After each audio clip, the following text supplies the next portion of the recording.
2 movies, 3 rounds, 1 winner. Welcome to the Movie Battle Podcast.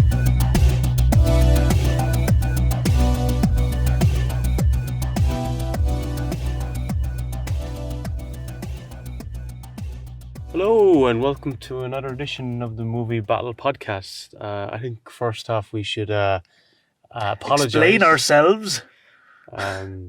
For not having an episode up on Halloween as we had promised. We promised that? Oh no. Oh, sorry. Sorry about that, guys. I know you were all waited with bated breath for what we would think. But we had a little thing called a movie. Short movie. Shantier. It's called. It's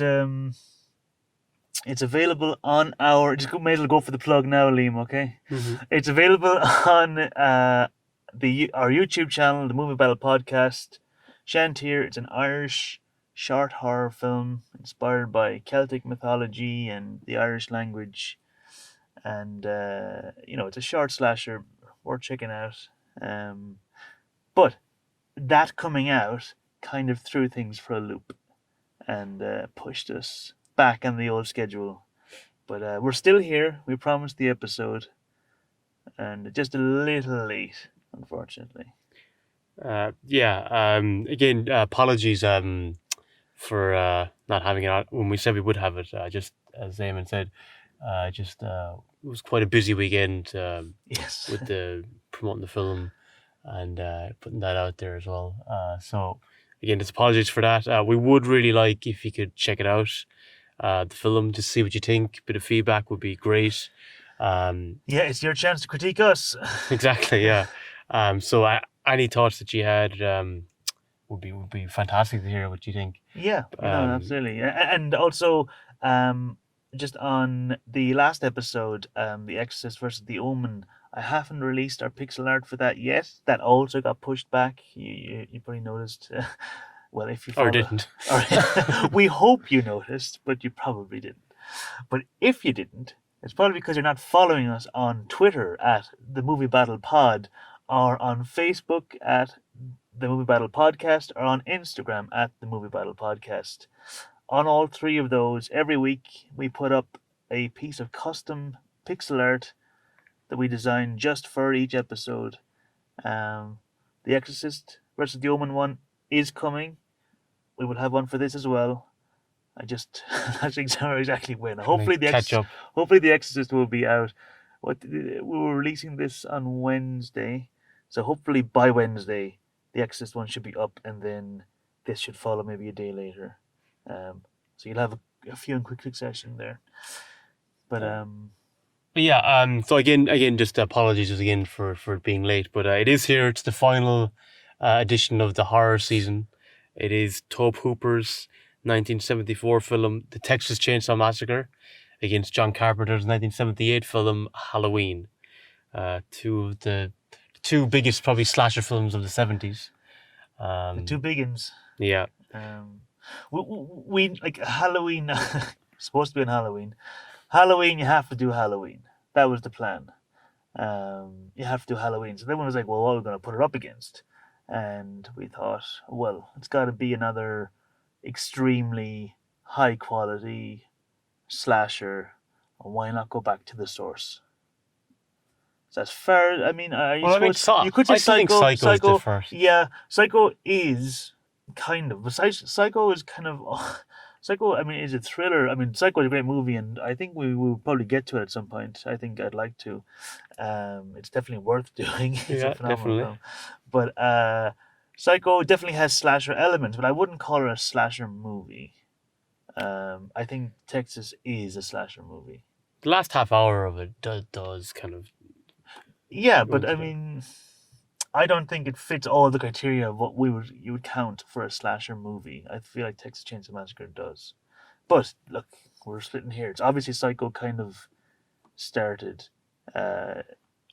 it in a way, but I feel like Texas was the first kind of one that you could fully say is definitely a slasher movie. Anyway, we'll discuss Psycho when we get to it. Mm-hmm. We'll start off with Texas Chainsaw Massacre. It's round one, and it's music. So the music for this, if you can call it music, Mm. was composed by I'm not sure if it was Tobe or Toby. I'm The unsure. director, was it? Yeah, Tobe Hooper. yeah, but I've heard it referred to as Tobe and as Toby. So I Oh, assumed it was I thought it was Tobe, but then I heard somewhere else Toby, so I was confused. But I took it as Tobe as well as you. So Tobe Hooper and Wayne Bell were the two composers in inverted commas for this movie. Now, I'm not deriding it, but it's hard to describe the score as music in this movie.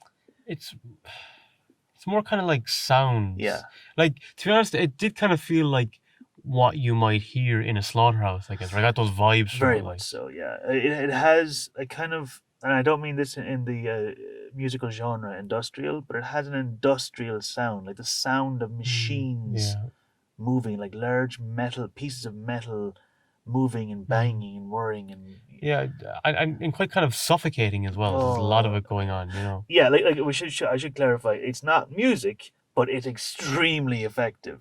The sound compositions, shall we say, um, in this are I think suffocating is an excellent I think term like to the one that use. really stood out is like when do you know after he kills Kirk and he kind of just slams that door kind of Yeah, thing shut, and it's like kind of a vibrating sound kind of that goes through from it. It's kind of, I don't know, it's just really weird, yeah, but well, it yeah, worked. no, absolutely, I totally agree. The moment that caught me the most, I'll be honest, was probably like literally the opening. Um, Mm, literally, like I mean, you open on dark and you hear the sound, and again, it's the sound. You hear the sound of the ground being dug and the soil mm. being dumped, and then you hear the kind of things rustling, kind of meat and bones, and uh, uh, What uh, was that sound that was kind of like yeah, it's just some. We can't have an episode if Liam doesn't sing a bit of it. Um, it sounded like some kind of I maybe couldn't even find a way to synthetic describe it. version of a piece of I don't know. It was just kind of it sounded like weird sadness, like doom. But Um, yeah, there was kind of that feel of kind of engines or kind of machinery kind yeah, of running, even in the background. very industrial. But it also, I mean, then they mixed in with the sounds of like sort of the sound of bones being sawed Mm, or sewn. Um, I mean, and then also, I mean, kind of off music a little bit, but like when they have those flashes come in, like the opening set the tone so well for what was coming. Like you knew on hearing and seeing that you weren't in for a comfortable ride. mm. Things were going to be And then it just kind of just it turns into messed up. like something kind of, oh, I don't know, just alien almost when she's at the dinner table with him. It just goes into another level Yeah, of yeah, just bizarreness. just like kind of layer upon layer of sound. There's Mm, like drill effects going on and um, weird worry. And like there's another one like a little different when just after poor Franklin meets his demise, mm, and and you hear like the howling of the wind and the chainsaw as she's running through the forest, and he mm. gets caught up in the branches. You know, and even to be honest, the pig squeals he makes. Yeah. That sound, it sounds inhuman, and it sounds kind of I don't know, disturbing on a weird level. It's hard to put your finger on it, but it's just you feel dirty almost after kind of witnessing, say, like Kirk's death, and then the not Kirk, but yeah, Kirk's death, and then as you say, the door slammed, but the pig kind of squealing and Mm. the door slamming.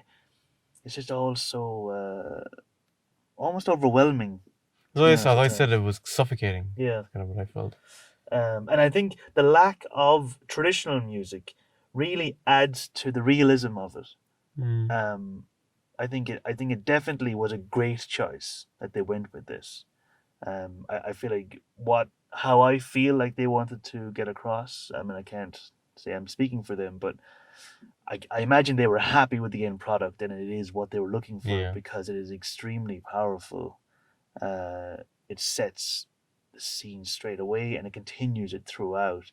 Just that building, just feeling of raw terror Mm. and unease. It was incredibly effective. It really was. Yeah. It's just hard to describe it as music. I just yeah, it was just such a kind of like a mishmash of stuff almost, Yeah, which kind of very much yeah, evokes the yeah, family, exactly, yeah. the mania Yeah, that's on definitely screen. the tone of it worked in it, so that's kind of what you want in a Yeah, soundtrack. and then as I say, like they really push the Foley work up really into the forefront. So the sound of the chains obviously is another one. Yeah. Like that's all part of the score. Is these sounds of even the sound of Sally crying. I mean that all becomes part of it. Yeah. And Um, them kind of they're kind of fake Laughing and yeah, or not yeah. fake, but like kind of just um teasingly laughing at her kind of. Yeah. Yeah, no. As I said, it's hard to describe it as music in a way, but it's extremely effective, and I thought it suited the film Yeah. absolutely perfectly.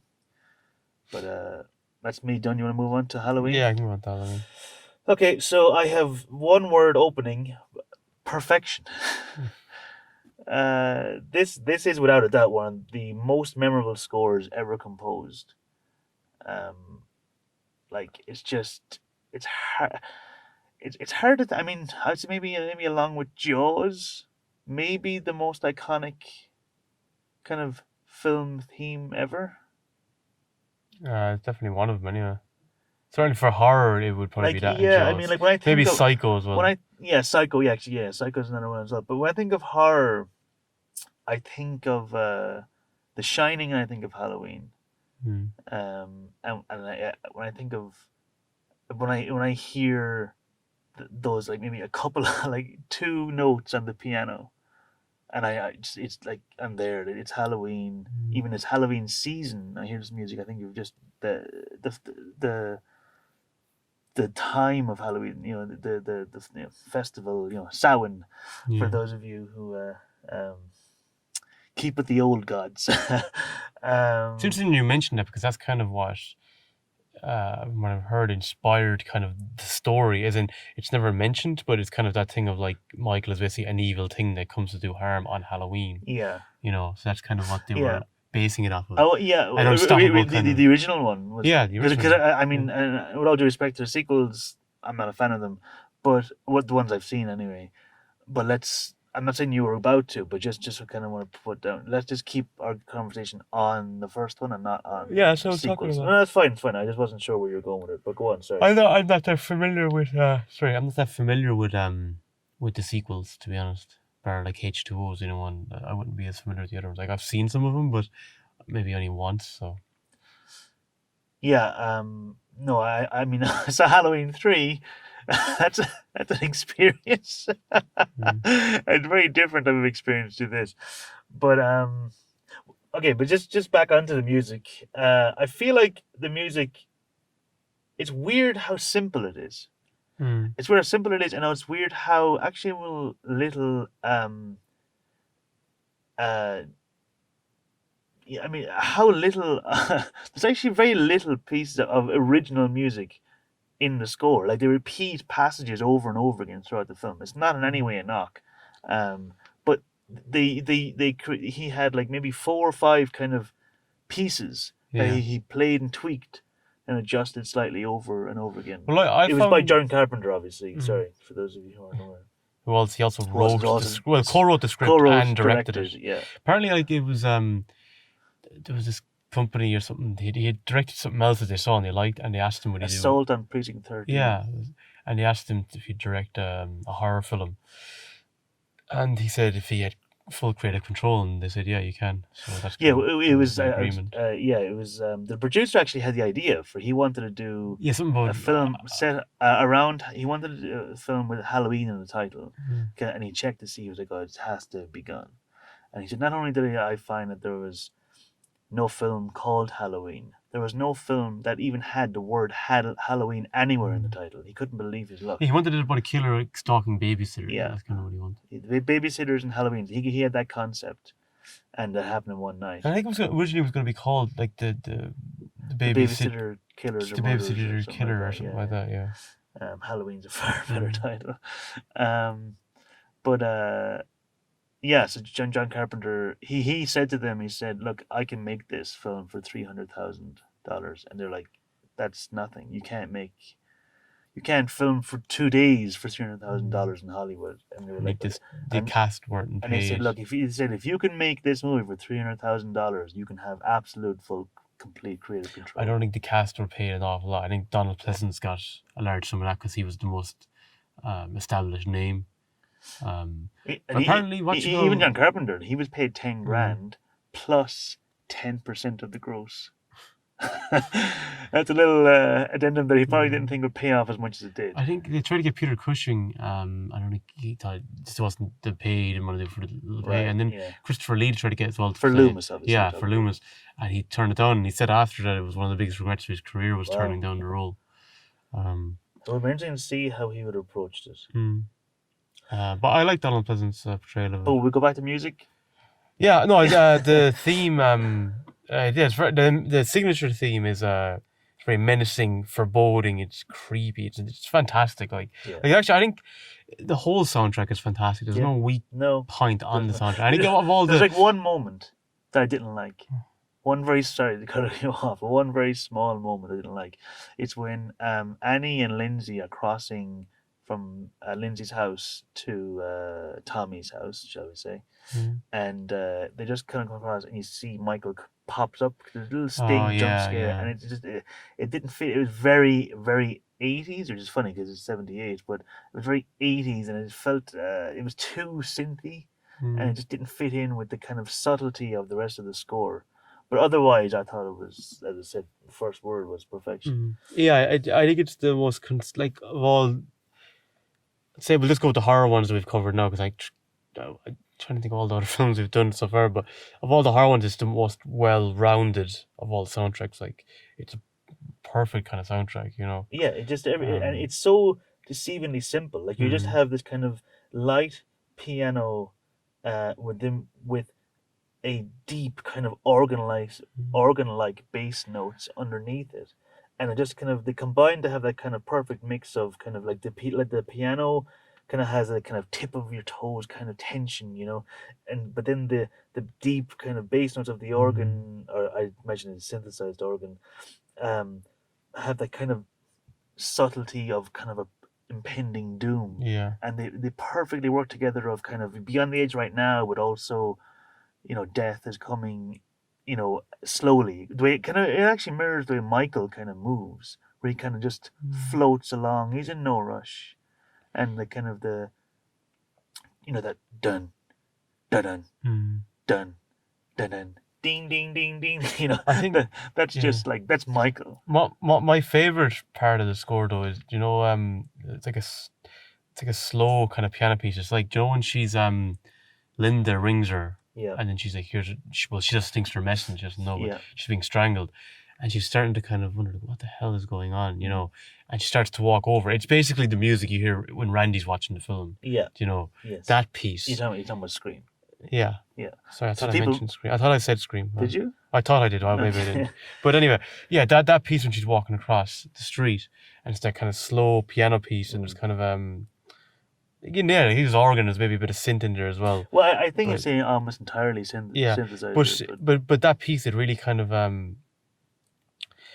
it kind of really it's like showing a kind of this evil that's kind of corrupting and engulfing the town, kind of yeah. like it's slow build. That's my favorite piece. I think in the whole Yeah, and soundtrack. there's another lovely little moment when the very start of the movie when Michael is first person view, and we see him first of all when he looks up at the room and the light goes off and then the music Mm, starts on that. yeah.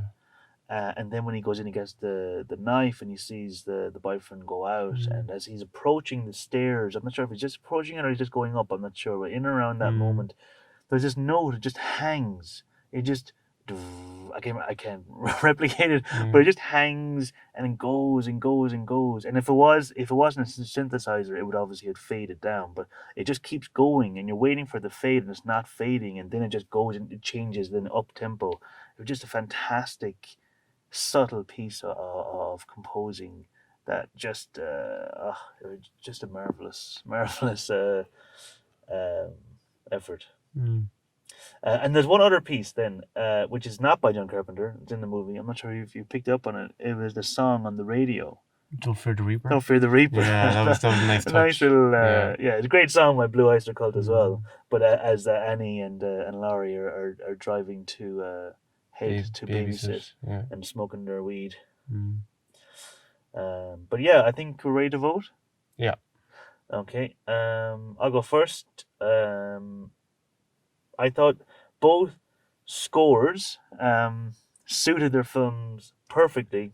Texas Chainsaw Massacre's made like a really brave decision in not going for a traditional score, and I think it really, really, really paid off in what they achieved, like in creating that sense of just mania, insanity. Um, but John Carpenter's score for Halloween is one of the greatest pieces of film uh, music I've ever heard, and it definitely wins. Yeah. I just kind of same really. Like, I mean, just literally what you said.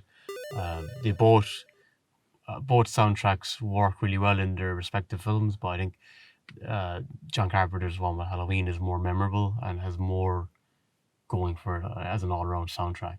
Yeah. Okay, so we move on to round two, horror. So, Texas Chainsaw Massacre certainly has plenty of horror. But what's interesting, and I think it kind of gets lost in the discussion, and again, when we're dealing with horrors, we're usually dealing, I find, with like a great original movie Yeah. and then like a pile of crap of sequels that follow after it, and that there's so many of them that the collective conscience of the people, pop culture kind of merge them all together and sometimes even take over. Like a perfect example is obviously Friday the 13th, when like Jason isn't the killer at all. Sorry, spoilers. Yeesh, if you haven't heard that episode or watched the movie. But I've done it now. So yeah, Jason isn't the killer in Friday the 13th. So um but everyone remembers Friday the 13th as Jason and the hockey mask and the machete and blah blah blah. And the sequels take over, and I feel like this kind of has I Texas Chainsaw Massacre I think with some people has this kind of name of being over the top gore and just mindless. Yeah, kind of like all those video nasties that were like rubbish films. Yeah, most of and like them, even like a lot of those kind of torture porn movies you see all the time, like the Saw sequels, and I mean I think I like But the what was other. that one? A Hostel as well. Do you remember Yeah, those I've guys never seen going? it, but yeah, I Yeah, generally that I'm kind of able to stuff. suss them out and I don't watch them, Yeah. but I kind of like I mean like the original Saw is quite a fun movie, but the sequels are just absolute rubbish, and I feel like they're trying to do this, but they're failing miserably. Um, this I mean because I mean, for a lot of this movie, it's just a group of teenagers on a road trip, and just building the tension and building. Obviously, you've got the hitchhiker comes in pretty early, um, but I get when I because I'll be honest, I was one of the people who wrote this film before watching it, and I think part of it is, I mean, I'll be honest, I wrote it off when I was about 15, 16, maybe 14, and I just seen clips of it. We used to maybe we should plug it. We always every year we used to watch the 100 scariest moments on Channel 4, and I remember seeing a clip of it and that, and it's the clip where Kirk gets killed, and that pig squeal. And I think it really unnerved me, and I think I realized what it is. Is it feels almost too real. It feels like you're watching a snuff film, but you're actually watching someone be murdered. Um, it really, really gets under your skin. Now, obviously, I'm saying that now as a huge plus, but I think it genuinely unnerved me. I think it genuinely scared me. I think as well because it comes out of nowhere. It's because he kind of trips as he runs in, Yeah, and it's again, and there's no. I said it's not like a jump scare. As in, no, it's not like a big thing. It's just no. he just like, "Ree!" and just smacks him. It's so Oh, and then basic almost. And then yeah, there's that twitch of the body, just like twitching, and then there's another smack, and then just And then you remember that Franklin had explained that exact process Yeah. earlier when they're passing the Yeah. slaughterhouse. And That then, sometimes it takes 2 or 3 hits for to kill him. and then what's creepy is because when she's walking up to the house, you now know what's in. Even though you probably suggest, you probably sense there's going to be something bad in there. So it's You called the know, Texas Chainsaw yeah, Massacre. You but know it's not going to be a you know picnic. what's in there, and she's walking in. You're like, no, don't. It's kind of like later when Laurie is going to try and check on her friends, Yes. and you're like, no, don't go. You don't want to go in there. You know, same kind of thing. So yeah, it was a very brutal kind of scene, but more unnerving than graphic. You know, It's not graphic at all, It's not. and that's the thing. It's all implied violence, Yeah. which it's incredible because as you watch it, like as I said, like it feels like a snuff film, but like there is almost no blood in the movie, and like you don't see chainsaws going into flesh except for on Leatherface himself on his thigh at the very end. But otherwise, I don't think you even see a chainsaw penetrate flesh. And even just on Leatherface, the way he kind of runs and chases, it just takes you back to kind of old, just like your initial fears as a child of like a monster chasing you. It's so basic, primal. Yeah, and like it'd be so close to you, you're like, oh god, because any touch that chainsaw is gonna do extreme damage, like, and you're just like, oh, get away, you know.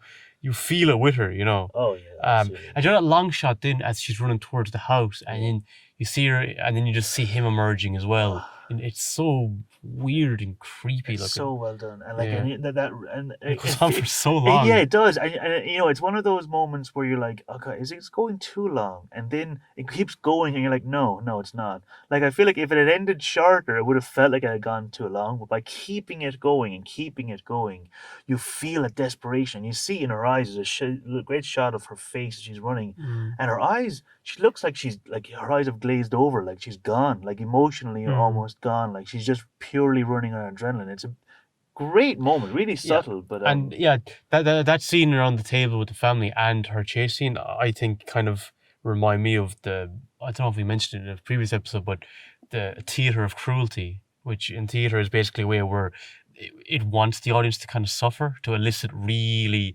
strong reactions from them. And you do feel it, because there's a moment like in the scene and you're like, oh geez, just stop it, end it, you know. You do feel that, because you really feel, because probably what she's feeling, you know what I mean? Yeah. It goes on for so long. It's like it is torturous in some ways, you know.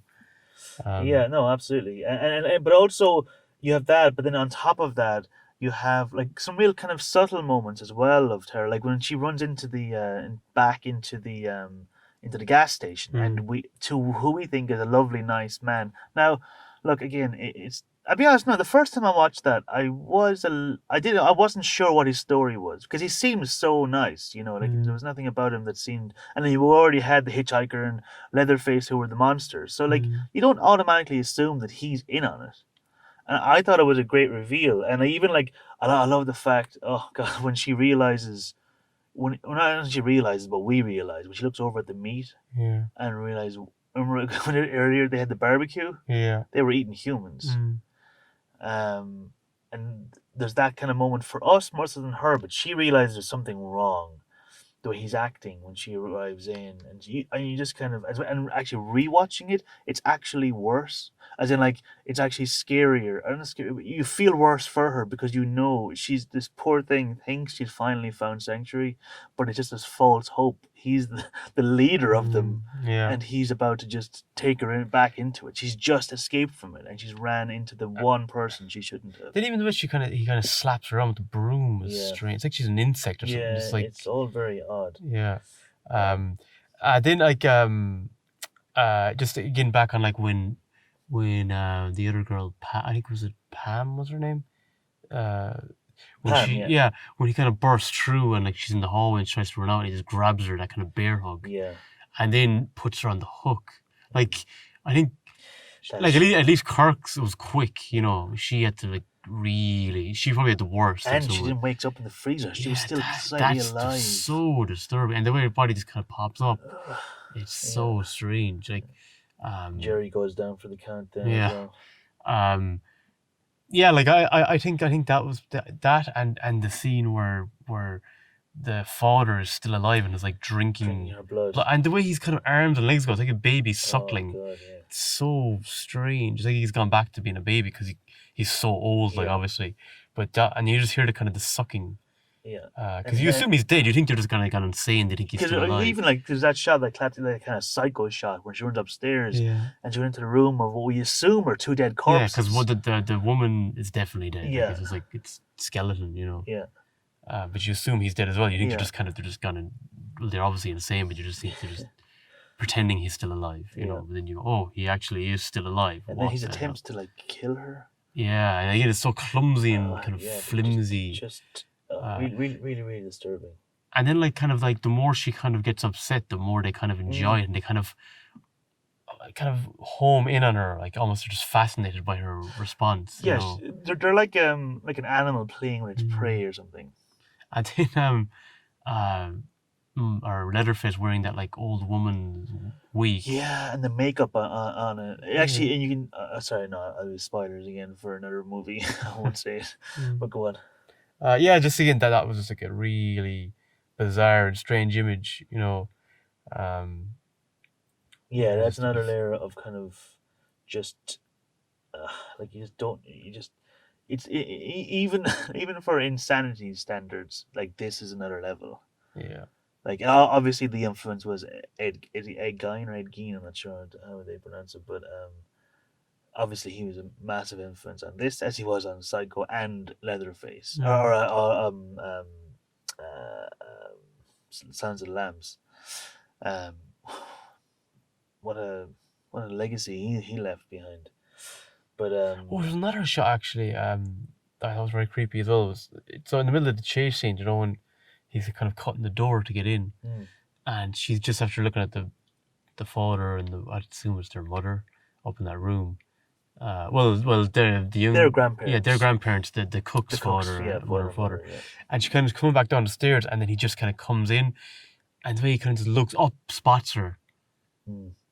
It's just like it's just as an image, it just looks it's really unnerving. As like, yeah, he looks really unnerving. Yeah, and even when you see the close up of him with his teeth and everything, he's kind of playing with his kind of his tongue around, kind of. It's all just very strange and bizarre. Then obviously, like Franklin's death, I thought was the least scary, but he just kind of comes out of nowhere. But it was like he was never gonna, you know, he had a chance. Like Franklin was gone from the second he set into that van. Yeah, he was gone. But yeah, and then one other moment as well I liked was when she faints and then she wakes up at the dinner, and you see this moment where she realizes that it wasn't a dream, like she is really here, and she's just like and she starts screaming, and you just have a second where you see her brain processing the situation. I thought it was another little great moment. I didn't think about like she was possibly eating her friends. Earlier? No, at that point. But do you think she was eating? Well, not that she, but she was probably being. They were. That was on the plate. They were eating her friends. Yeah, probably, like that's kind of like. Yeah, it's an extremely horrendous thought. And there was one other thing. Moment. Oh yeah, Joe, at the very end, like when she's getting into that van, not the big truck, the van, and she's obviously really fatigued and tired and hurt, and she's very, very slowly just getting in, and he's very slowly, because he's obviously got injured with the chainsaw, very slowly coming towards her, trying to obviously kill her, you know, and he's so close, like, you know, and it's like go, shot so well. And do you know what it reminded me of? Another wrestling reference, but like when you're on the ladder. Oh yeah, trying to go for the title, and you're just waiting for the opponent to come close to you just so you can grab it. That's what it was like. She just snatched the title. And I look at her face as well, like her maniacal laughter, like laughter of got away, I made it of release. But you wonder what kind of state she'd be in afterwards. But yeah, just a, I think truly horrifying film. I think there's no other way to describe it than that. But we'll move on to Halloween.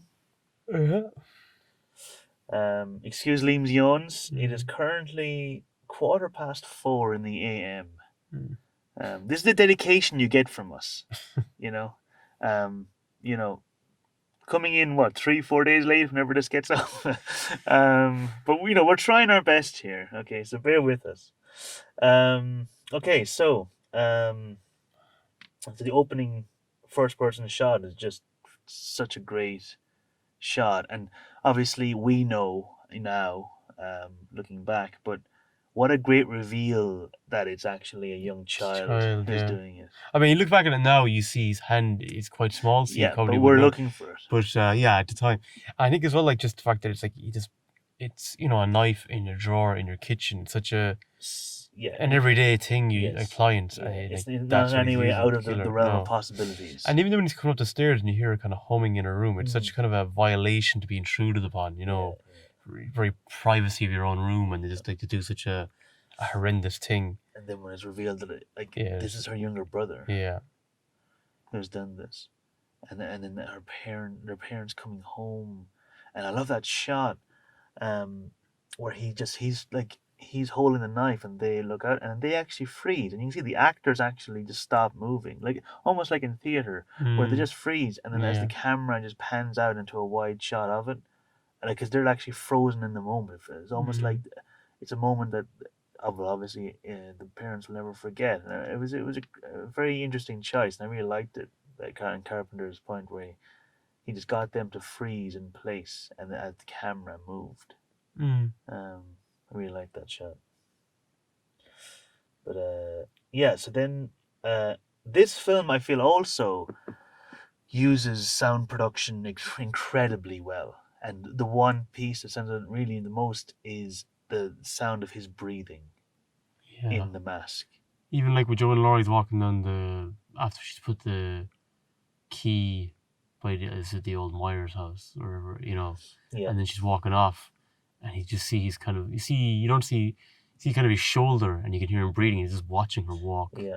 walk to But school. and like he uses the sting, and the kind of the ling kind of as he comes Mm, out. But to be honest, I don't think it needed it. I think just him standing there yeah, breathing would be plenty yeah. scary. And then when he comes out and he's like watching her, and you realize, oh no, and I think, and Well, again, we're excluding all the sequels. I think in this film she's not his sister, um, and yeah, that's wondering about that. like, there's no reference to that in this movie. Yeah, So, as far as I know, John Carpenter never, and sorry, I can't remember her name, the lady he co-wrote it with. They didn't plan for them to be siblings. but like, why does he pick Laurie though? I think, Like so specifically literally, her. he's just arrived at the house. Right, this is the house where he killed his Mm, sister, and now a girl of the same age walks up and puts something to the house. So like. It's like literally the first thing that moved. It's like, okay, now he's laser beamed onto the her. target, It's maybe. like I think she reminds him of his sister. You were talking about like Joe that bit, excuse me, where he emerges kind of at the door. Josie's putting the key there, and there's Yeah. that sound effect. You see it in the where you said like it didn't need it, and I agree. It probably would have been creepier without the big sound effect. But Joe, when she's in this classroom, then and she sees him at the Oh, car, and there is music playing, but it's softer. yeah. It's that, and then that's like very creepy. And then again outside the back garden with the clothesline, with the Yeah, no, towels or definitely. whatever But, there. you know what I loved about the classroom one, where she looks out the window, and they actually they do it this way for the clothesline, where she looks out, she sees Mm, him, looks back, he's gone. But in the classroom, she looks out, sees him, looks away, looks back, he's still still there. there. That was the moment Well, for me that was even scarier. yeah. It's like, no, no, no, he's not the he met eyes briefly, awkwardly, like people do from time to time. Mm. This man is staring at you. Yeah, it's the third time then when he's gone. But in the back garden, no, it's not. She's just looking. It's weird. She doesn't look away. She's just looking, and then he's gone. Yeah. I found that, We cut to see her looking, and then when it cuts back, he's gone. yeah, which Now, obviously, she doesn't look away, but the yeah, camera does. yeah, which that was kind of strange. Like, did she Well, see him walk away, or while the blanket moved in mm, place, he left, or I don't know. Maybe he has like Batman powers or something, mm. where he can just like be in the I middle think of a he is a conversation. monster. Like, Yeah, but again, um, I think we have to keep this in perspective of this movie and no other movie. I don't think there's but I think he is. except for the very end. Yeah, I mean, like, There's there's no no other way. suggestion that he has any kind of. Well, I suppose he is very strong. Like Yeah, he's very strong, when but he that's one kills. thing. But like taking 4 bullets to the chest and like Yeah, I know, stab. but somebody like people high on drugs can. gets shot and not even realize it. Like, or if someone like extremely Like she stabs him as well, like stabs him with no, no, I the understand, neck, but people have and survived being stabbed. I mean, the story of mm. Rasputin. I don't know if you've ever heard of him. The story of Rasputin, the mad monk, and like the attempts he poisoned and stabbed and shot and everything, and he survived. To me, though, the two scariest moments in the film are the shot where Tommy looks out the window and sees the figure standing across the street in the distance. Because for me, figures Yes, in the distance is what scares me most. It's like I that's agree. I think there's something about that subtlety, yeah. and it's like there's two things. One is that, as we've said many times here, less is more, and that's a Mm. very overused phrase, but it's true so many times, so often. Like, just don't go over the top. You don't need to. Just rail it back. And But they use it twice with Tommy. Once when he has that one yeah, shot where he's staring across, and then backlit, but then when he's carrying Annie out. yeah, and what's interesting with that one is they use the music from the thing from Yes, another world, which is funny because Scream does the same thing then with Halloween, yeah, and it's Scream funny. uses a bit of the Halloween That soundtrack is in that funny. film, Yeah, so it's kind of cool. But um, yeah, that is what that was even creepier in a way, yeah, walking in with the dead body and yeah. like And then like you're in Tommy's shoes, like he's probably thinking, yes, even though he doesn't know any has been killed, but he's thinking, oh, did he do something to someone there, and like he's right, yeah. and he's right. It is the boogeyman basically, No, exactly, Yeah. and it's scarier because we don't hear the live sound of him carrying her in. If it was just Mm. him carrying her in, we go, oh yeah, I was thinking that, we're like, you're aware of right that, there, yeah. yeah. But it's Tommy seeing it from a distance, and him, and then we see that happen with the And Tommy sound doesn't of the have the full movie. story either, like. It's just it separates us from it and makes it creepier and Yeah. weirder. Even despite the fact, obviously, it's horrendously creepy and awful to murder a child. Um, Yeah, for me, those two moments were the scariest parts in the film for me. there's a few other great moments. There's a lot of other great moments, but there's a few that kind of stand out that I want to talk about. One was after she finds their dead bodies. Now, I'll be honest, that the reveal of the bodies. I mean, I thought Annie's reveal was excellent, and it also really kind of hammers home the idea that he sees them as his sister when he puts like her Mm. headstone above Annie's body on the bed. But like, the shots where she opens the door and like he swings down, like Mm. is Michael Myers like Macaulay Culkin in Home Alone, or Kevin McAllister, where he has these sets rigged up, and then like the door of the wardrobe just pulls open randomly. Like, Mm. is he magic? It just What? that took me out of it Mm. slightly. And to be honest, I mean, even the reveals, I mean, they're jump scares, but they Mm. don't really do a lot for The me. one I liked though was Joe after she's seen the dead bodies, and then you see his face from the That's right. darkness. That's what I was leading up to. That's That exactly the shot was moment. great. It's that her you see behind her is nothing, and you're just focused on her, and then just out of the corner of your eye, you see Mm. the white of his It is a face really creepy mask. emerge. It is the famous Captain Kirk Yeah. mask. Which is if you're spray painted a bit. if you're not aware, that's what it is. It was they were trying to find the right mask and they couldn't find it, and some guy, I'm not sure who it was, went and bought a crappy Captain Kirk mask, cut open the eyes a little bigger, spray painted it a bit, and that's it. As John Carpenter says, I owe my entire career to Captain Kirk. Yeah, William Shatner. William Shatner. Yeah. And Um, then the shot where she, with the rake kind of has the door locked, and you're kind of like, get mhm. out, get out, get out, get out, Yeah. get out, get out. But again, and then you have again a similar, but when she's running across and she's sprinting and screaming, and he's just Mm. slowly walking along, you know. Well, he's Um, walking at a decent pace, but I know what you mean. She's running though. he's totally Mm. relaxed. But before this, she finds the bodies. When she's walking towards the house, because I said as the film goes on, that house becomes more and more like a haunted house, like a more threatening, like just a place you don't want to be in that house. You In know, Lindsay's house. yeah, across the road. Yeah, Like that house becomes like the kind of the focal point in many ways yeah, of where all the bad things are happening, and it's like you stay away from that house. yeah, It almost becomes threatening looking as the film goes on, especially as I said when she's walking over and she's just suspicious of what's going on, like. yeah. No, and then but then another shot I loved, going back a little bit, was Bob's. Was it Bob? Yeah, Bob's death. When is it Bob? Yeah, it's Bob. Yeah, when he's like nailed to the cupboard, and he's just Mm. hanging there, and then Michael is just staring at him. That's a fantastic moment. Yeah, you just think he's fascinated. Yeah, it's those moments of just downtime, allowing you to just get into the mind of him slightly. We don't really get into him too much. I mean, as Loomis keeps saying, he's just a killing machine, just pure evil. But you get this kind of sense of like he's just. I mean, he's still that 7 6 7 year old boy who killed his sister for some weird reason that nobody can explain. He's like as Loomis says, I spent 8 years trying to cure him, and another seven trying to stop him ever being released. Like he tried everything he could to cure him, and now he's just completely convinced that this child is pure evil, and he's I'd say basically the exact same state as he was when he killed his sister Yeah. Judith. I also liked that there was a few occasions where you thought Annie was going to die and she didn't. I liked that they kind of Mm, kept you guessing.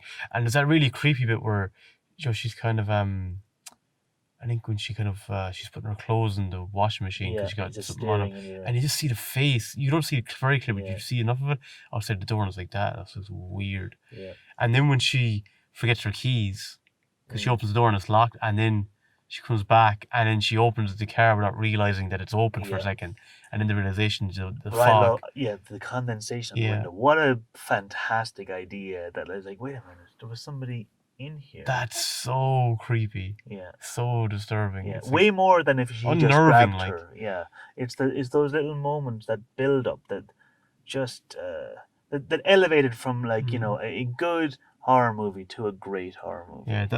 that was one of the most unnerving moments for me, like Um, kind of the realization of like what the hell, how you was know, the yeah, kid? yeah. I mean, and then we could keep going on listing the scenes, Mm. but like I have to mention the just the one scene because it's when I think of Halloween, it's the whenever I kind of when you're a kid or whatever, and when you're watching movies and TV before the internet. For those of you who don't remember, you have to just watch whatever's on, Mm. and you had no recording. So you if say Halloween's on Halloween on RT2 or something like that, and you walk in and it's like, oh, it's on an hour. Oh, damn it! Like I can't rewind it, so I just go in, and Watch the last half I would hour. always be on.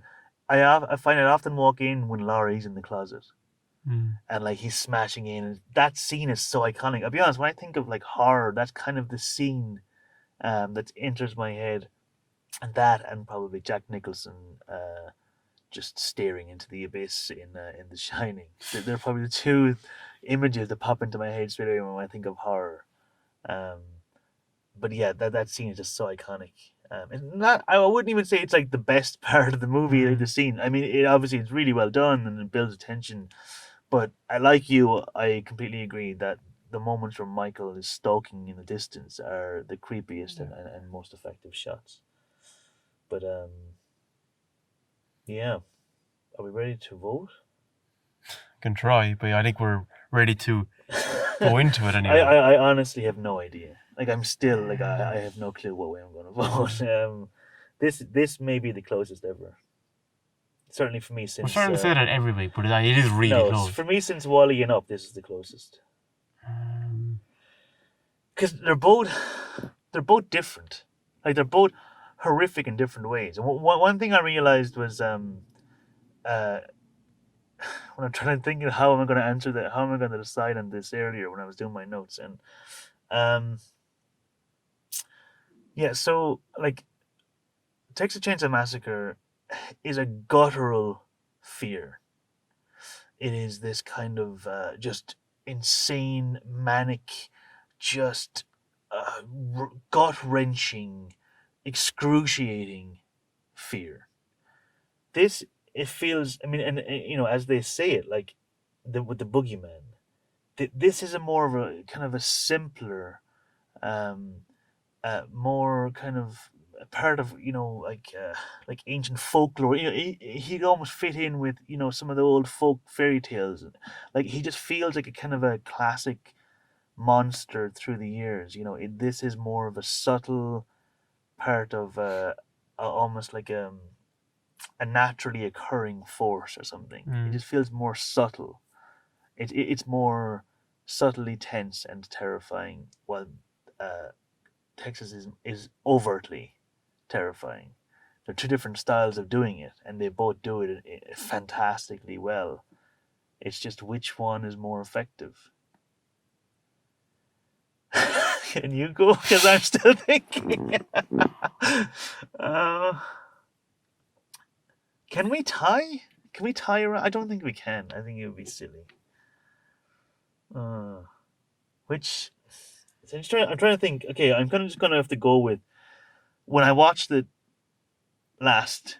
Which one scared me the most or made me fear for the characters the most? Because as I said before, that's generally what I feel when I watch movies. I don't actually feel scared of the movie. I feel scared for the characters. And which one did I feel scared for the characters more in? I think I'd have to go with Halloween. And I think Joe what actually steals it for Halloween is the kids, Tommy. Tommy looking across the street and seeing Michael, and then seeing him carry Annie. That image, I think, and it is probably the fact that it's a child in danger. It just raises the stakes again. And then again, when he comes up the stairs and she locks them into the bathroom. Um, That's like yeah, go on. yeah, that would just. I mean, we're talking like a millionth of a percent, but yeah, Halloween.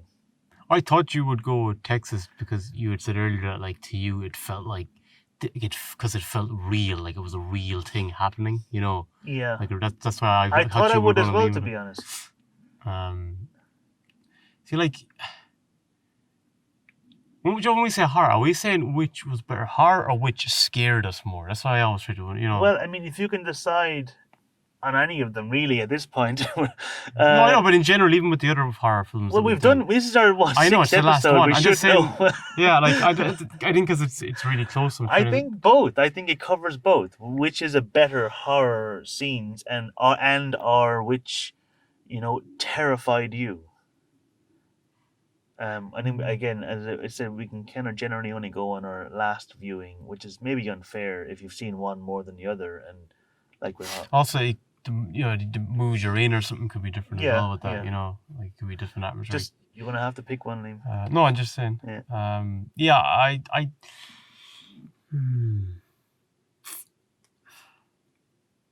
This is tough. I mean, I probably just simply because of, for me, figures in the distance is something that always creeps me out. They did it in It as well in the miniseries with Ben and Pennywise is on that floating on the river or the kind of the lake thing, and it's that figure in the distance kind of thing. Yeah, it's just there's something about that is just it's like it's a primal. the sense of something dangerous going to come to you. It's like when people are afraid of spiders and you can't even explain why. It's something inbuilt into you. It just feels wrong, and you want to just go in the opposite direction. Yeah, and you can't even explain it. And maybe that's why I think like it's obvious why you'd be afraid of a man running at you with a chainsaw. But I mean, a man staring at you in the distance, it's creepy, but it's not like the same kind probably of not going to be overt as threatening threat. to you. But it's for some reason it feels just It's as if not more unnerving. scary, and it's hard to explain. I think them and the scene, him looking, as I said, like you said, in the distance at the figure, and then Michael carrying Annie as well. Those two, and then also the scene of Annie opening the door and realizing as she sits in that the door has been opened. Okay, so you're officially going for Halloween. Okay, so it's 4-0 to Halloween. So we'll see what happens. I think that's very unfair, and not very unfair in Texas, but I think on a different day it could easily be 2-2 going into the final round. But we have to call it as we genuinely feel in that moment. You sound unsure, Liam. No, just okay. Okay, so moving on to the final round. It's round 3, characters. This is another one that's kind of interesting.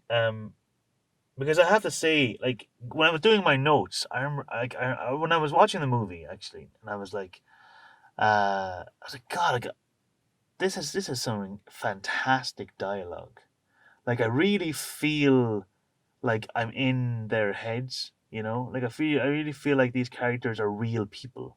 It's not like just not to dump on Friday the 13th all the time, but the kind of the exact opposite of Friday the 13th.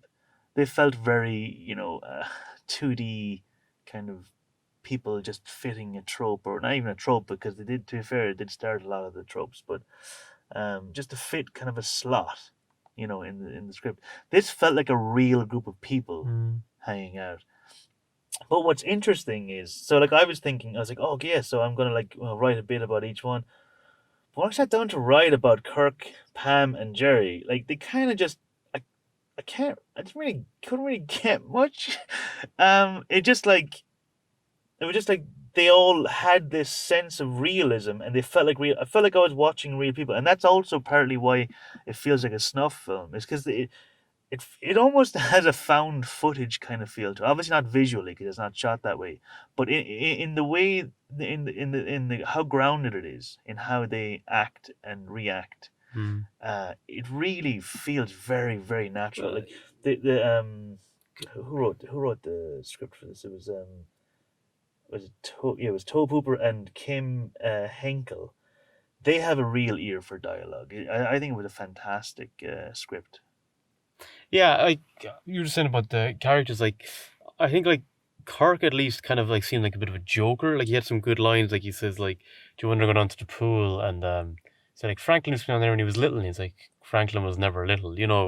or like if we run out of gas, you're gonna have to give us a lift home, or Yeah, you're gonna have to use your you're wheelchair. gonna have to tow us Yeah, back. tow us back. Yeah. Yeah. So he had some lines, and he was kind of, especially early, he seemed to be one kind of.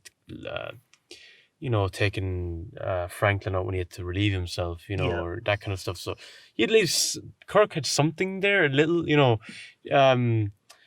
Franklin, that for me is the one who has is the most interesting. Franklin is definitely the most fleshed out character. Oh, there's without no doubt about that. Because he's the one that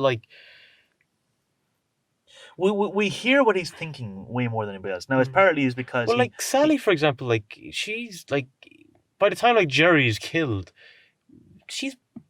I'd say she's probably the least fleshed out, to be honest. Yeah, of the characters. It's like she is. I feel like she should have gone earlier. She's than almost some a of the others. foil for Franklin. Yeah, and like for Franklin, I mean, like obviously he's the comic relief, and he is very funny in this film. Yeah. Some people I think don't like him. Like, they find him like really annoying. Man, I love him. I know he is an annoying character, as in like if I was in that movie, if I was friends with Franklin, I'd find him annoying. But in the movie, he's hilarious. He's so much. He absolutely needed in this film because. If not for him, it would just be dour to like unending. Well, like Johnny's like doing the they're upstairs. Yeah, come on, Franklin, blowing raspberries, and then he wheels into the door frame and smashes his knee or his arm, something. Oh god, I burst out laughing at that moment. It was so funny. But then like kind of the way he's kind of like weirdly kind of fascinated by what the hitchhiker's talking about. Yeah, he's scared but obsessed fascinated. with him, yeah, and he's so paranoid. Yeah, and he's like about the like you must take something to do that to yourself, to cut yourself like that, You can see it really made a massive impact on him. And even like when it's like, do you think it means anything when he smeared the blood in the van? And it's like he's gonna come back, and then obviously later on when they all start disappearing, and it's him and Sally waiting, and that's a great scene. Yeah, that is a great scene. Trying to decide what to do. Yeah, it's like I'll go on my own. I can't. And he's like, let's go. And he's like, no. And then he goes over to get the keys. No, they're gone or whatever. And he's like, even before that, when like Sally's really losing her patience with him,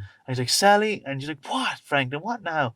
Nothing. And you do feel sorry for him there, because he kind of feels like, doesn't he say at one point he's like, when you wished if I didn't come at all. Yeah. You didn't want me to come. And it's clear that she didn't. Yeah. Like she only brought him because she felt sorry for him. Yeah. And then like when they're kind of like Kirk and Pam like, Joe, where's the pool, Frank? And he's like, it's down river. And like, all right, we'll see in about an hour or so.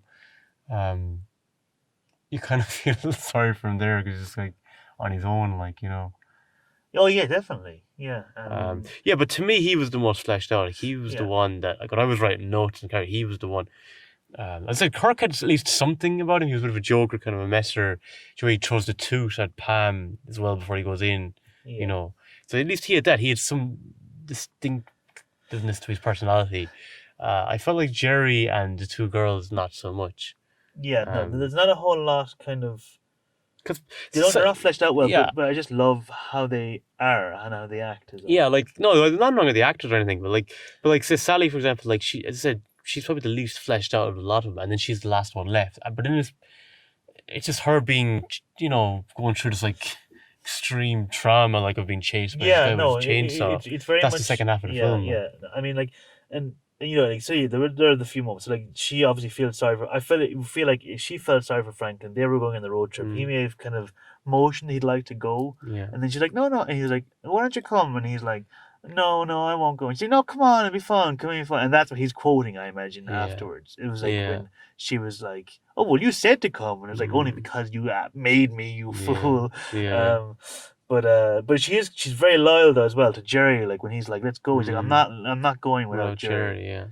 Um, and you can tell that she's worried, and she would be willing to go without Pam Yeah, I felt it was a bit Kurt. weird. Yeah, like But she's going out with Jerry, and obviously he's been gone. He wasn't gone as long. Um, but yeah, no, and I mean, you feel for her immensely in the end. It's like, I mean, it is just a horrific experience she goes through, and you up until that last second when she grabs the title belt. Um, yeah, you're on her. You're on her side the whole time. Like you are captivated by it, but it is very much the horror leads the way than her. then you have the Sawyer family. Hmm. So the hitchhiker.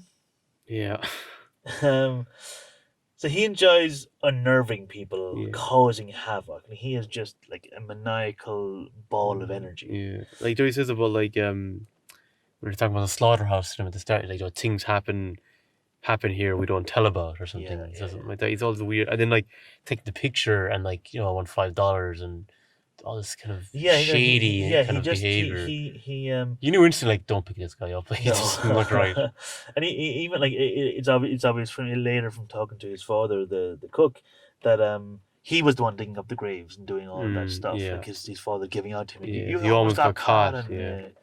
draw the attention on us.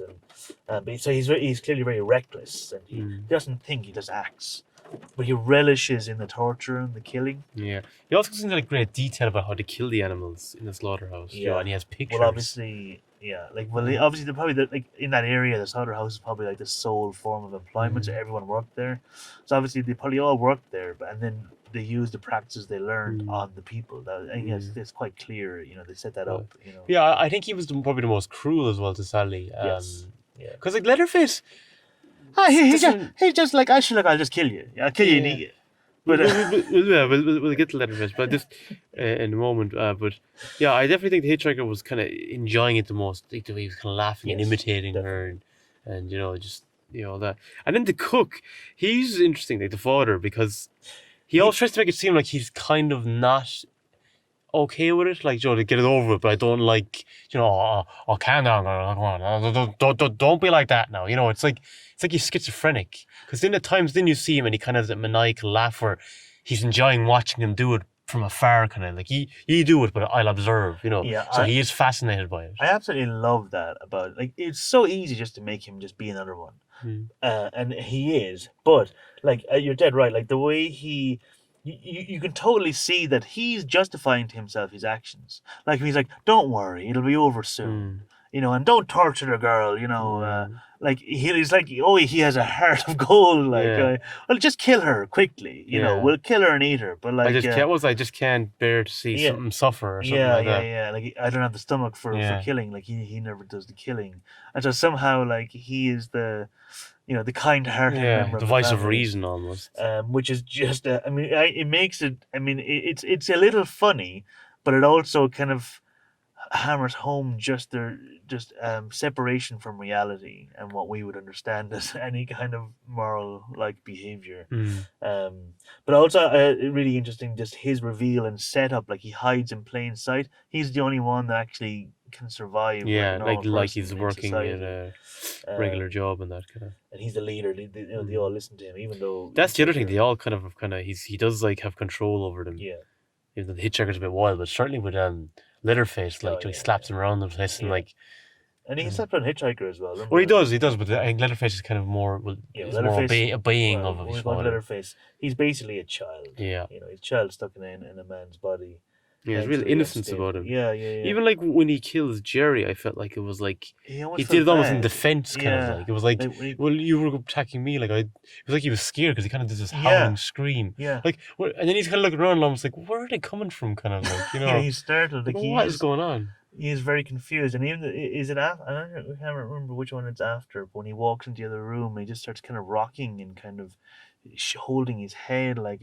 I think it was Jerry. Yeah, and you just feel like he's really distressed. He doesn't know what's going on, and he's very confused. And you don't, but you almost have a moment of pity for him, where I suppose in a way, like he's obviously had. What chance did he have? Yeah. You know, he probably born with some kind of defect, and he's raised by that. You know, what chance did he have? But obviously, he does truly horrendous acts, and is absolutely terrifying in this film. The mask is so strange. And the pig squeal. That pig squeal. Giant. And as I said, just the way he runs, kind of as well. It's very everything about him. It's clumsy and trudging along. You know, there's nothing grace at all. But... no. But just so this works so well. Just a fantastic beast, antagonist. But we move on to Halloween. Yeah. So I was doing up the list, and I was like, oh yeah, Annie, and I was like, Annie and Linda basically feel like the same person, just done twice. Well, they're there to kind of show the polar opposite. No, of course, to Laurie. They are, that you know the sexually promiscuous trope. You know. Yeah, they both are similar in that. I will say one thing though, like with Annie, like she kind of like teases Laurie a bit about kind of like never going out, but she does kind of show that she is a good friend as well, because she tries to encourage her to go out with Ben. There is that bit with Ben Tramer. Yeah, like saying like, you like him, he likes you. Even though, you just need a bit of a push. Yeah, even though Laurie maybe wasn't as appreciative of it, but yeah, but she has that moment where she can see that there is a bit of. When we get to Laurie, I'm going to come back to that, because okay. She does say about like to call it off, whatever. But we will come back to that. But I thought that kind of showed like another side to Annie, where like even though she's taking the piss out of her and making fun of her and that, but she is a good friend who does care about Laurie, you know. Yeah, no, you can see that, but they kind of they both kind of look at her kind of with confusion, in that she seems to prefer studying and babysitting than actually being with boys, and that's why they're kind of surprised. Annie was surprised when she's like, "Oh, we actually are into somebody," but they just felt very very light on character, and they were just. I mean, as much as I love this movie, like they're fodder for Michael Myers. You're just there to be killed. Yeah. I wouldn't even mention who's the guy again? Ben Tramer? He wasn't in it. No, Linda's the other the guy with the glasses. Yeah, I mean he's just there to be killed as well. Great death, but yeah. Loomis. Sam Loomis. So he's driven to the point of obsession. Yeah, and I feel like he creates the mystique of Michael. Oh yeah. By what he tells the sheriff, he's the one who kind of provides that kind of mystique about him. Like if Loomis wasn't in the film, you'd lose a lot of kind of the aura of Michael Myers.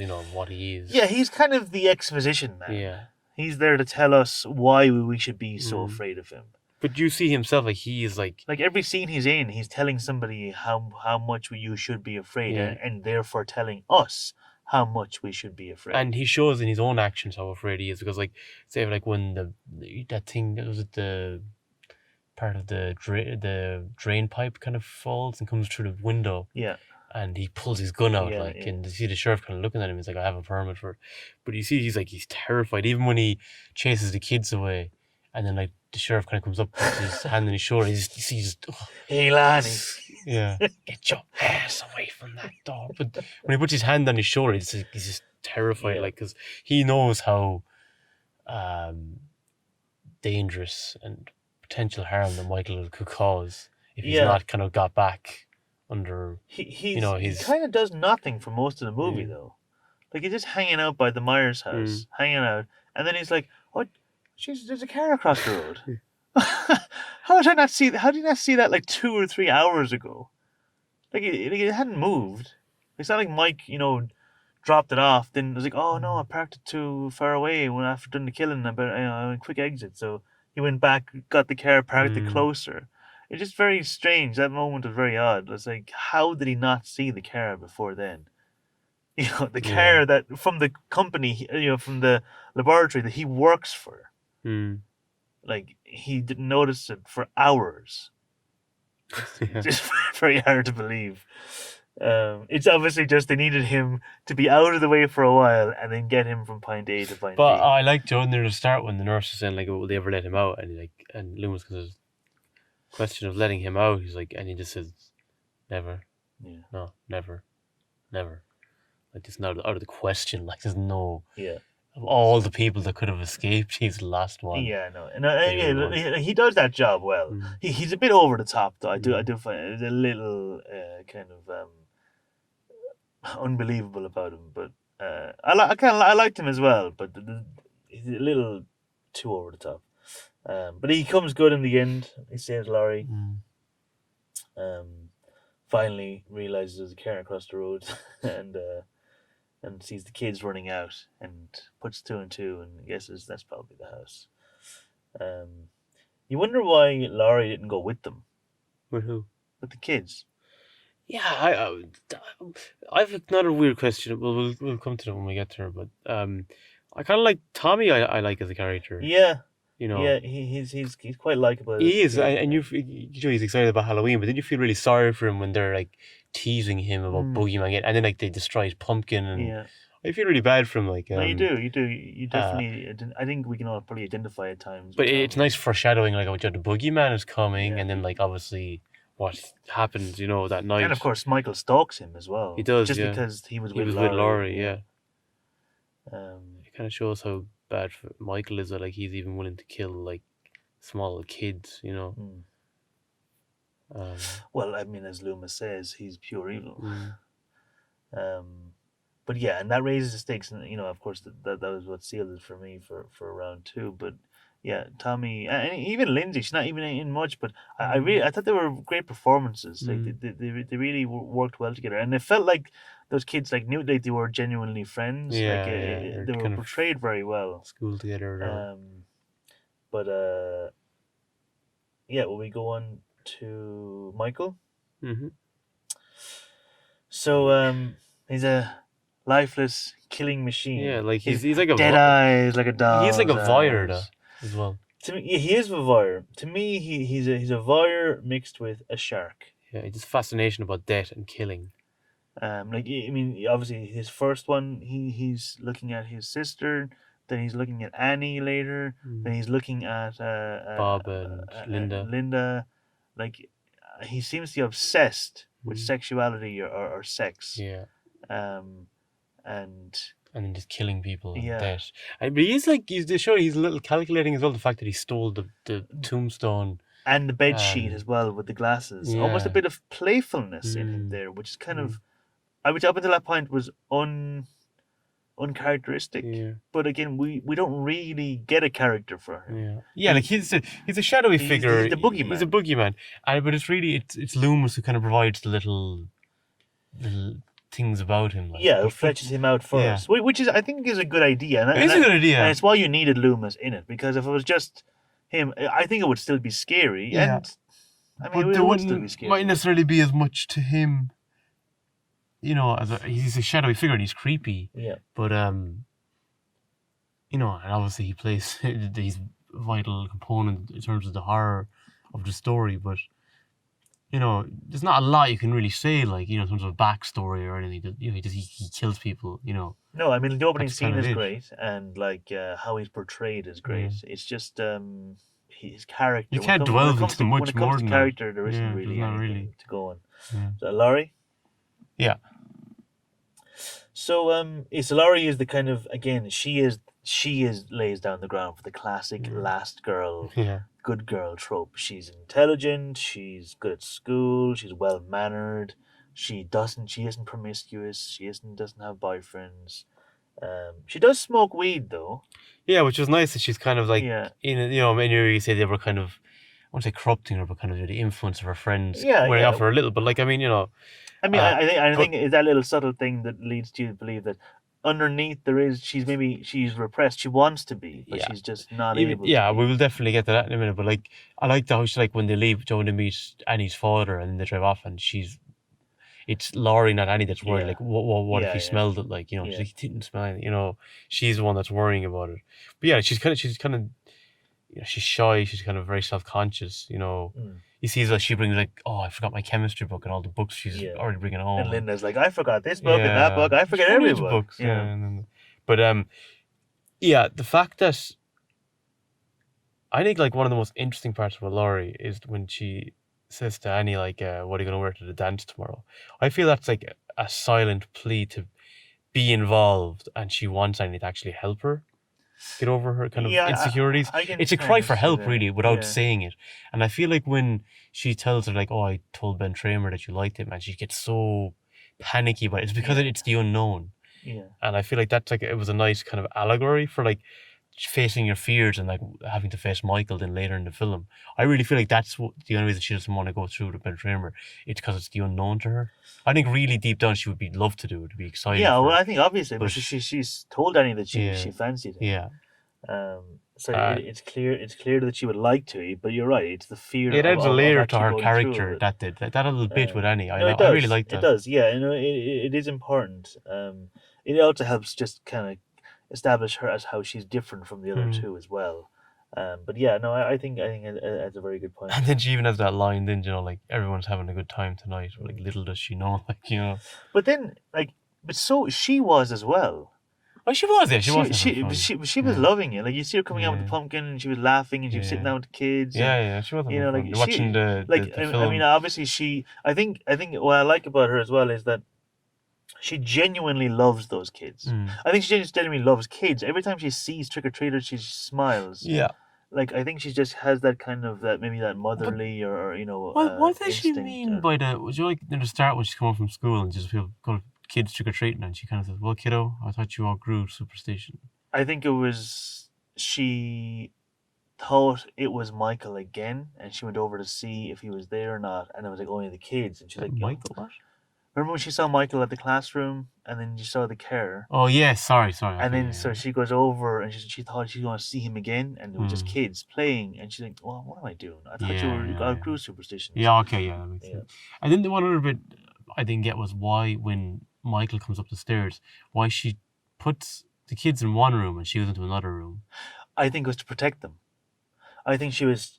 I think basically sacrificing Or herself, hoping he'd not go after, sacrificing or herself, but come for hoping, her. yeah, because if she locked them all in, then Mm. he would have smashed the door down to get them. But she was hoping that last case scenario they're gotten, but like she would risk going into the other room, Mm. lock them in for their safety. I think that was very much her Okay, yeah, I didn't get that. Like, usually try to nurturing save all instinct. of you together, but yeah, Yeah, okay, maybe that was what it was. I think. I mean, obviously, but one thing I will say earlier, probably should have said it on Michael, is that he has a terrible aim.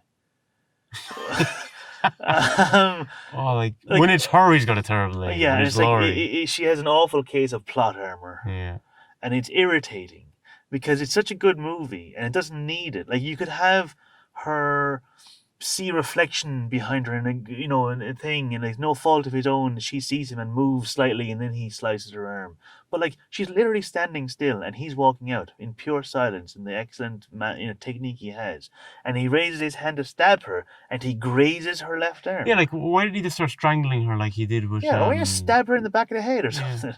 but like, or even just like sort of like we did with Annie, just sort of strangling them, or with Yeah. Linda with the phone And then cord. again, like when he's in the house, and it's a fantastic moment. Another we didn't mention it in horror, but when she gets into the house, and you hear the breathing, and you don't know where he is, but you know he's in the room. That's why I love the breathing; it worked so well. So she doesn't know where he is, and she's sitting down at the couch, and she's grabbing the knitting needle, and then he comes down from behind it. Again, he's behind her. He knows where she is. She doesn't know where he is, and he comes down and he misses her completely and gets to the couch. It's Mm. like, Mike, were you not practicing your skills in the asylum? Um, He learned to drive, like. yeah, so that one I kind of forgive, but the one in Lindsay's house upstairs, that annoyed me. It took me out Mm. of it. I was like, there's no need to do it that way. Like how could he not? How could he have missed her? Mm. It was silly, really, to be honest. But that's not really on her character. It's Yeah, more. just the plot of Yeah, the yeah, film. yeah. But yeah, she's a very she becomes quite strong-willed. But I like the fact that she's still like she's barely brave. Like she's like absolutely traumatized at the end of the movie. You know, she's broken at that point. Well, it's just in her friend killed, I like mean, totally in. justifiably. It's not Mm, an insult or a yeah. critique. It just I like the fact that like she kind of realistically rose to the occasion when she had to, but then once he was gone, that she broken Crumbles down back down into immediately. yeah. Yeah, but yeah, no, I thought she was she was a good and sets the model for so many last girls to follow Mm. afterwards. Scream obviously, explained this, and actually this little reference that Scream did the classic when Linda and Bob are uh going. He goes to get the beer. I think I'll be right back. I think that may be the first I'll be right back. I'm not sure, but it's the kind of the earliest one I'm aware of. Yeah, yeah. Um, it's funny the birth of I'll be right back, Mm. but yeah, no, I thought Laurie was a good character. So we're ready to vote. Mm-hmm. Do you want to go first? Um. Or yeah, Yeah, it was weird. It was one I kind of thought was going to go one way, but now that we kind of started discussing it, kind of going into detail about it, um, I think I'm going to go with Texas Chainsaw Massacre. Just for Franklin really stood out to me. Like, I know he was just as a character, but yeah, I think the three, the family. So you have like yeah. Leatherface, the father, the cook, and A the hitchhiker. hitchhiker. There's a lot. If you compare them to Michael, there's a lot to them that you see. They're dynamic and maybe I don't know a bit more why they're doing what they're doing, or there's more a bit more to it. Michael is a bit more of a a shadow figure, which is creepy and great for the horror. But as a character, there's probably more to them. Like you were saying about like how Leatherface seemed kind of childlike. It's interesting like that, and it's all his dynamics. The father doesn't want to kind of kill them, but is observing from afar, and then that the hitchhiker just like revels in it, So you've kind of got three of them. Um, Halloween has I like Laurie and I like Loomis, but I think just on this topic, I think I'm gonna go with Texas Okay. for the characters. I agree. I think Texas Chainsaw Massacre has the better characters. And it's weird because I don't think that their characters are fleshed out, as in like the teens Mm. are fleshed out very well. Franklin obviously is, but I just Like for me, to just of the teens, whenever he's there, steals the scene for me. he does, Whoever he's yes. talking to, Franklin's the one I'm most engaged with. Whenever Yeah, he's on no, the no, no. screen. I agree. As we've said already, that I think we Mm. both really like Franklin's character in this, but no, as I said earlier, like when I was talking about the dialogue, they feel like real people. Like I thought Linda and Pam didn't feel like real people. They felt very two dimensional to me. Linda and Oh, Annie, you mean? sorry, Linda and Linda Yeah. and Pam. Hey, the crossover, Linda and Annie. I think Annie a the girl who little played Linda, I more. think, was in Carrie as well. Oh, you're right, actually. Yeah. Going out with John Travolta. I'm not sure who she is. I read about it that like she had Maybe a I'm role in misremembering it. I haven't seen Carrie. it in a while. But anyway, I thought that group dynamic was fantastic, and it really just so convincing. I know I've kind of rambled on that already. Just I thought the dialogue was phenomenal. They felt like real people, and even though I didn't Mm. learn much about them as characters, I thoroughly enjoyed watching them be as a Yeah. group. They felt really real, and I felt just like again, as I said, added to the realism of the film. Franklin obviously is a lot of fun, really funny character, and then I agree again. The hitchhiker, the Leatherface, and the cook have this extra dynamic they add to it. I mean, they all have elements going on. I think the cook's probably the most interesting. I think he's probably the Mm. best character in the movie Mm-hmm. for me.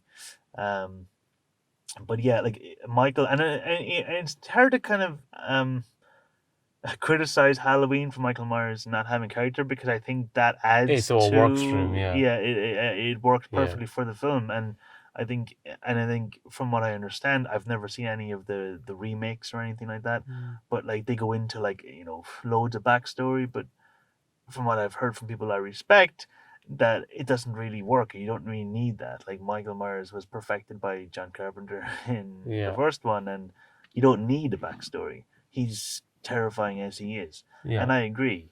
Um, I mean, we gave him the horror vote in round two, but regarding characters, I think Texas Chainsaw Massacre takes it for me as well. So that brings it 4-2 to Halloween. And round two was extremely close for both of us. So Yeah, it could have gone could have gone either way. it could have been 4-2 to Texas Chainsaw Yeah. Massacre as well.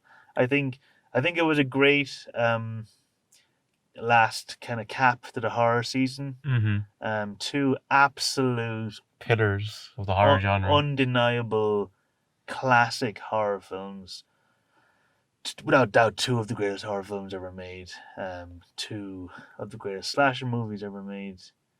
And a perfect send off for October horror season as we move on Yeah. into November, where we go back to our mishmash of jumping around the place. And next week, of course, Liam is. Yeah. So I just wanted to say it as well. What a great intro I did to you there, and then it's like, no, I'll throw it away. Go No, on. just I wanted to kind of just touch on the just to finish closing out the horror season. Like I really enjoyed. This is my favorite genre, so like I really enjoyed kind of just discussing and delving and dissecting into all these horror related films. So yeah, no, it was a lot of fun. Like so, and like we will do some horror again at some point. Yeah, no, definitely. Yeah. It's not where we'll just do horror in October Yeah. and never do it No, any other month. There'll be some popping up here and there. We'll be over it. plotting around. Yeah. But a genre that we haven't done yet is next. Liam. Yeah, so it's going to be 1993, So I Married an Axe Murderer versus 1996, The Cable Guy. No one saw that coming. I guarantee that. But what's interesting is they're both comedies, but they're both dark comedies. So they're both dark comedies from, and I think we should probably explain as well. These two movies in our house growing up were like Citizen Kane and Casablanca. Like these were revered to us as kids. Well, to be honest, I think almost every Jim Carrey film from the 90s was watched endlessly. I'd say we've seen this film about 40 times. We're talking about Cable Guy there. So an axe murder probably about 50 times. Yeah, I mean we I remember we rented So I Made an Axe Murder from our local video shop, and they basically, it was a movie that nobody else rented, and like he just said just keep it, like, because we kept renting it, and we were quite late in dropping it back. Luckily they had no late. I think wasn't it 2 days was kind of the thing, wasn't it? 2 days, and we had it for like 2 months. Yeah, and then we went to drop it back, and he was like, "Ugh, just keep it." I remember calling to the house once. Didn't need to. That was for Jurassic Park. No, that was for the Lost World. So the new release. It was a new release, and I think we were notorious for not dropping back our movies on time. We live in a small town, a village really, less than 2,000 people, so everyone knows everybody else. And there was one video shop, and he had like one tape. So when Jurassic Park: The Lost World comes out, that was a big deal. And so we rented it like day one, and I'm sure he was just like, "Oh, for the love of God!" The last person, because we were notorious for dropping it back 2, 3, 4 days late. So like we rented it, I think, on the Friday, and then like Saturday afternoon, he called up to our house to get it off of us, so that he'd have it for the most of the day to rent it out to more people. Yeah, very funny. But anyway, enough of that ramble. We'll regale you with more thoughts of our VHS rental days another episode. But I think that's it for tonight. Yeah, I hope you enjoyed the horror season. We hope you enjoyed this final episode. Sorry again that it was a bit late. Hopefully it was worth the wait. Yeah, hopefully it was worth the wait. And just one more time as well, if you're interested in the short film, we'd love if you could try check it out and just give us a bit of feedback on that as well. But next week, as we said, Yeah, short film is just called Shantir, Seanti Fada or just just put that with sharp. or just go to the Movie Battle podcast on YouTube. For it's a lot easier for those of you who can't spell Irish words. Understandably as well. Yes, of course. Movie Battle podcast. Go onto our channel. It's it'll be one of the most recent videos on there. Check it out if you want. But anyway, yeah, we'll see you next week for Swinburne and Axe Murderer versus Cable Guy, and with that we'll leave it there. So We'll leave it there. So.